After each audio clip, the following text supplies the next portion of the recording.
జగన్ హయాంలో ప్రారంభించినటువంటి ప్రాజెక్టులు అని చెప్పేసి కేంద్రం ఏమీ పక్కన పెట్టలేదు, అవి కొనసాగిస్తాయి. ఎవరు ప్రాజెక్టు పెట్టినా అదే. ఇప్పుడు మెడి హబ్ అనేది తెలుగుదేశం హయాంలోనే ఆరంభించారు కేంద్ర ప్రభుత్వం. ఆ తర్వాత జగన్ వచ్చాక దాన్ని కంటిన్యూ చేశారు. అట్లాగే అంతకుముందు పారిశ్రామిక వాడలు శ్రీ సిటీ అన్నటువంటిది ఎప్పుడో మన వైఎస్ఆర్ హయాంలో ప్రారంభమైంది. ఆ తర్వాత చంద్రబాబు కంటిన్యూ చేశారు, రోసయ్య, కిరణ్ కుమార్ రెడ్డి, చంద్రబాబు. ఆ తర్వాత జగన్ వచ్చినా కూడా కంటిన్యూ చేశారు. కాబట్టి పారిశ్రామిక అంశాలకు సంబంధించి ఈ నాయకుడు ఉంటే తీసేస్తాం, ఈ నాయకుడు ఉంటే ఆపేస్తాం, ఈ నాయకుడు పెడితే చేస్తాం, చేయమనేటువంటిది ఏమి ఉండదు. ఇప్పుడు జగన్ హయాంలో రాయలసీమ ప్రాంతానికి సంబంధించి ఏమీ చేయలేదంటూ ఒక పక్కన విమర్శిస్తుంటారు. కానీ రెండు కీలకమైనటువంటి విశాఖపట్నం చెన్నై పారిశ్రామిక కారిడార్లో భాగంగా కొప్పర్తి దగ్గర, కడప జిల్లా కొప్పర్తిలో 5,760 ఎకరాల్లో అప్పట్లో పారిశ్రామిక ఏర్పాటు ఓకే చేస్తే 25,000 కోట్ల పెట్టుబడులతో 75,000 మందికి ఉపాధి లభిస్తుందని అంచనా వేస్తే అక్కడ 748 కోట్లతో ఎలక్ట్రానిక్ మ్యానుఫ్యాక్చరింగ్ హబ్ ఏర్పాటుకి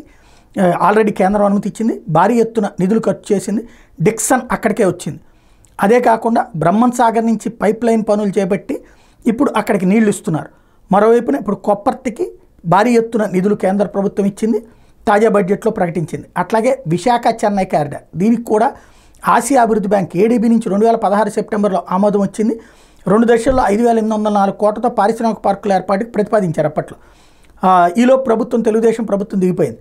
అయితే ఆ కారిడార్ ఏర్పాటు జగన్మోహన్ రెడ్డి కొనసాగించారు. దీంట్లో పూర్తయితే 140,000 మందికి ఉపాధి వస్తుంది అన్నటువంటి అంచనా. అలాగే మొదటి దశలో ఉమ్మడి విశాఖలో నక్కపల్లి, అచ్యుతాపురం, ఉమ్మడి చిత్తూరు జిల్లాలోని శ్రీకాళహస్తి, ఏర్పేడు, ఉమ్మడి కడప జిల్లాలోని కొప్పర్తి పారిశ్రామిక వేడల ఏర్పాటు ఇప్పుడు ముందుకు వచ్చింది. ఇందులో 70% పనులు పూర్తయినాయి. 150 కోట్లకు పైగా బిల్లులు చెల్లించాల్సి ఉంది. బట్ ఓవరాల్గా 75% పనులు. ఇక్కడ ఈనాడు రాసిన స్టైల్ చూడండి. పోలవరం ఏమో 78% చంద్రబాబు టైంలోనే పూర్తయిపోయింది, లేకపోతే అమరావతి 80% పూర్తయిపోయింది, ఇట్లా రాస్తారు. ఇక్కడ 75% మాత్రమే పనులు పూర్తయినాయి అని రాశారు. వీళ్ళ బుద్ధి అట్లాగే ఉంటుంది. కాబట్టి అది పక్కన పెడితే ఓవరాల్గా చూస్తే ఆంధ్రాకైతే మోడీ సర్కార్ బంపర్ ఆఫర్ ఇస్తోంది.